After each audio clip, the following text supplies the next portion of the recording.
إن الذين يدنسون المصحف الكريم كتاب الله فجر غادرون. But hatred for the West is not limited to the Islamic world. Radical Islam has for years been spreading its ideology in the West. This jihad rally is taking place on the streets of London. The infiltration of radical Islam is so deep, it's shocking.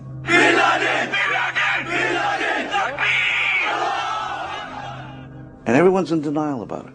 The minute you say, oh, this is an extremist group, all of a sudden it's, oh, you're not being politically correct. You have Al-Muhajirun, who's an open-fledged terrorist entity, speaking out on the streets, calling for Muslims to jihad against Britain. UK, you will pay! UK, you will pay! Fuck USA! Fuck USA! Fuck UK! Fuck UK! UK, you will pay! UK, you will pay!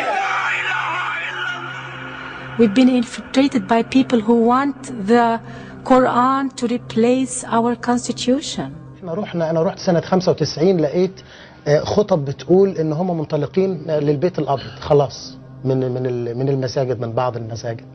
يعني ايه منطلقين للبيت الابيض؟ يعني كان واحد بيقول في خطبته ان احنا ذاهبون دلوقتي الى البيت الابيض علشان ان شاء الله ينتصر الاسلام ويتحول البيت الابيض الى البيت المسلم. يعني هيروحوا يحتلوا البيت الابيض يعني ولا؟ لا، بسواد الاسلام وافكاره سوف يتغير البيت الابيض. Hamas has the largest infrastructure of all terrorist organizations on American soil today. They are not trying to be part of the American way of life. They are not trying to be part of our culture. They are here with an agenda to make Islam the law of the land. Just to show where our loyalty belongs to. You see this flag here? It's going to go on the floor. And to us, our loyalty does not belong to this flag. Our loyalty belongs to Allah subhanahu wa ta'ala. Takbir! Allahu Akbar! Allahu Akbar! Of course, not all Muslims are like that. But we've been infiltrated with this kind of agenda. And America has to wake up because we are strangling ourselves with our political correctness.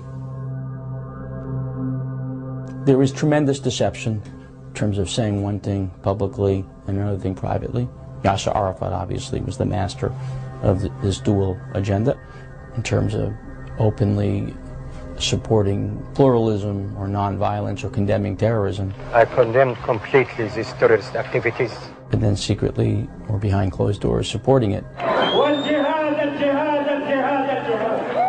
Sometimes you would find a Muslim who appears to be moderate. We were the first, as you may remember, post-September the 11th, who said that the actions of flying planes full of innocent civilians into buildings is not legitimate. But in his deeds, he's not as moderate as he is. We are here to talk about the Magnificent 19.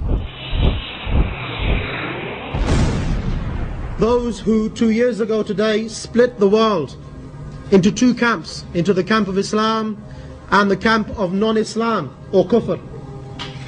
Those who revived the obligation of jihad worldwide.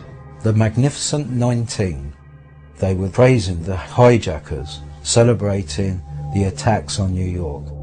The deception is so high and so successful that I'm afraid we're losing the battle. In order to expose British terror groups like Al-Muhajirun and supporters of Sharia, Glenn Genvey collaborated with Jonathan Galt and acquired recordings of the group's meetings held in London mosques. The tapes reveal open incitement to violence and terror, in particular from Abu Hamza al-Masri, who calls upon followers to kill the kuffar or non-Muslims. What makes Allah happy? Allah is happy when a kafir is killed. Abu Hamza, in one of the clips, is talking about the word kufar, that if you are not a Muslim and you live in a Muslim land, you are like a cow. That's his word. You see, the Islamic rule, if a kafir goes into a Muslim country and he's walking by, he's like a cow going, anybody could take him. That is the Islamic rule, and this is the opinion of the fuqaha. It's not my opinion. If you read the books of jihad, you'll see. You can take him to market You can sell him. Kafir is walking by. He went inside. You catch him. What are you doing here? Then he's a booty. You can sell him the market. You can kill him. If Muslims cannot take them to the and sell them in the market, then you just kill them. It's okay.